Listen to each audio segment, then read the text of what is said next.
এবার তামনেমশাই বললেন, এককাল থেকে অন্য কালে যাওয়া আর সেখানকার দৃশ্য দেখতে পাওয়া এটা কিন্তু কোনো নতুন ঘটনা নয়। এমনটা আগেও ঘটেছে। আমি বললাম, শুধু অন্য কালে পৌঁছে যাবার কথাই বলছি না, সেই কালে পৌঁছে সেখানকার দৃশ্য দেখে সেই দৃশ্য হুবহু এঁকে দেওয়া, এতে নবীনত্বের কি আছে? বললেন তামনে মশাই।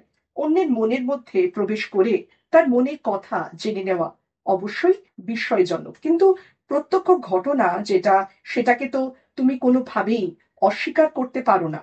এই ধরনের ঘটনা আশা করি তুমি আগেও পড়েছো, শুনেছো বা দেখেছো।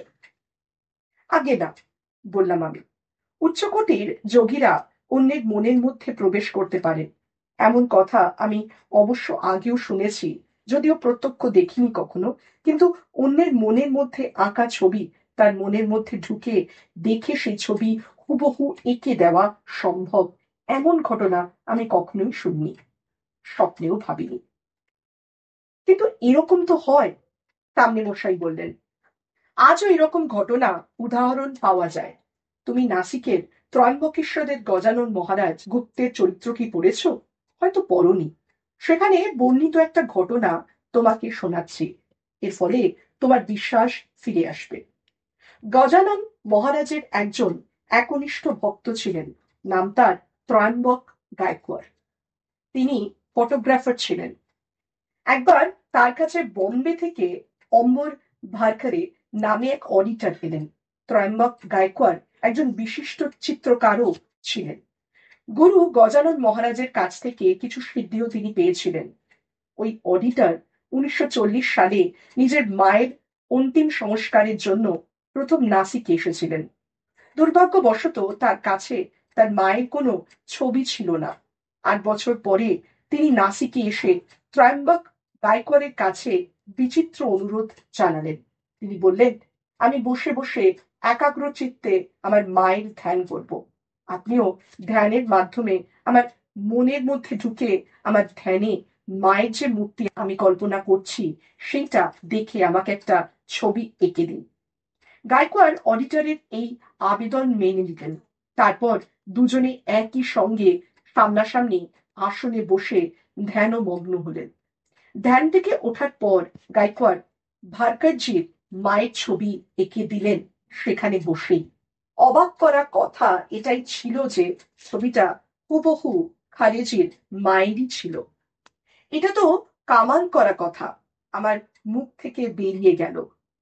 কামাল করা কথাই বটে, কিন্তু ঘটনাটা সত্যি, বললেন তামলি মশাই। এই উদাহরণ থেকে এটা স্পষ্ট যে ধ্যানের সহায়তায় অন্যের মনের মধ্যে প্রবেশ করা যায়। আর তোমার 1 মাস আগের অভিজ্ঞতার থেকে এটাও স্পষ্ট যে ওই বিশিষ্ট রাসায়নিক কাঁচের সহায়তায় এক কাল থেকে অন্য কালেও প্রবেশ করা যায়। আমি বললাম, তামনেজি, যদি এই সিদ্ধান্ত সত্যি বলে মেনে নিতে হয়, তাহলে আরো কোনো উদাহরণ থাকা দরকার। আমার এককালের একটা অনুভবের উপর নির্ভর করে এত বড় একটা সিদ্ধান্তে পৌঁছানো উচিত হবে না। আপনি কি বলেন? আমার যুক্তিতর্ক শুনে তামনে মশাই খুশি হয়ে বললেন, একদম সঠিক কথা বলেছ তুমি। তবে এই উদাহরণ সৃষ্টি করতে হলে এই কাজের জন্য তোমার পূর্ণ সহযোগিতা আমার একান্তভাবে প্রয়োজন। তাহলে আমি চেষ্টা করে দেখতে পারি। তুমি ওই মঠে ঠিক যেরকম হোমের প্রক্রিয়া দেখেছিলে, সেই ক্রিয়ার সম্পন্ন বিধি আমার কাছে রয়েছে। বেণীমাধব ভেষক রত্নের হাতে লেখা একটা বই থেকে আমি এই বিধি পেয়েছি। ওই বিধি অনুযায়ী আমি যজ্ঞ করতে চাই। বাপরে, শিশু বলে দিতে হবে? ভয়ভীত স্বরে আমি জানতে চাইলাম। না না, মুরগি আর ছাগল বলি দেব আমরা। তামনে মশাই বললেন, ওই বইয়ে মুরগি ছাগল বলি দেওয়ার উল্লেখও রয়েছে। তান্ত্রিক ক্রিয়া বিধিমতো শেষ করার পর আর বলি দেওয়ার পর ওই কাঁচ দিয়ে বাইরের দিকে দেখলে ভবিষ্যৎ দর্শন হবে, এরকমই ওই বইয়ে লেখা আছে। এখন দেখো তুমি তৈরি আছো কিনা। তবে এই হোমের জন্য সামান্য যোগাভ্যাসও দরকার। তোমার সেটা আছে কি? আমি বললাম, হ্যাঁ, আছে, যৎকিঞ্চিৎ।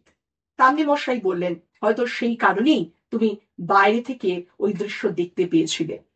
কিছুক্ষণ চুপ করে কি যেন ভাবলেন তিনি, তারপর বললেন, আমি যে প্রয়োগের কথা ভাবছি সেটা যদি সফল হয়ে যায় তাহলে বিজ্ঞানের এক সম্পূর্ণ নতুন ক্ষেত্রে পা রাখবার সুযোগ আমরা পেয়ে যাব। কি, তৈরি তো তুমি? আমি মাথা নেড়ে সম্মতি জানালাম। সৃষ্টির গুরু রহস্য জানবার জন্য আমার বরাবরের আগ্রহ, আর তার জন্য প্রয়োজন হলে ঝুঁকি নিতেও আমার দ্বিধা নেই। সেই বিষয়টার প্রতি আমার একটা গভীর আকর্ষণ। তবে তার সঙ্গে সঙ্গে এটাও সত্যি কথা যে তামলি মশাইয়ের প্রস্তাব স্বীকার করার সময় যদি আমি ঘুণাক্ষরেও জানতাম যে সারা জীবনের জন্য আমি একটা ভয়ঙ্কর বিপত্তি মাথায় তুলে নিতে চলেছি, তাহলে বিশ্বাস করুন, কদাপি আমি এই প্রস্তাব স্বীকার করতাম না। অবশেষে ওই রহস্যময় কাপালিক মঠে যাওয়া আর সেখানে গিয়ে ওই তান্ত্রিক প্রয়োগ করার দিন আর সময় নিশ্চিত হয়ে গিয়েছিল।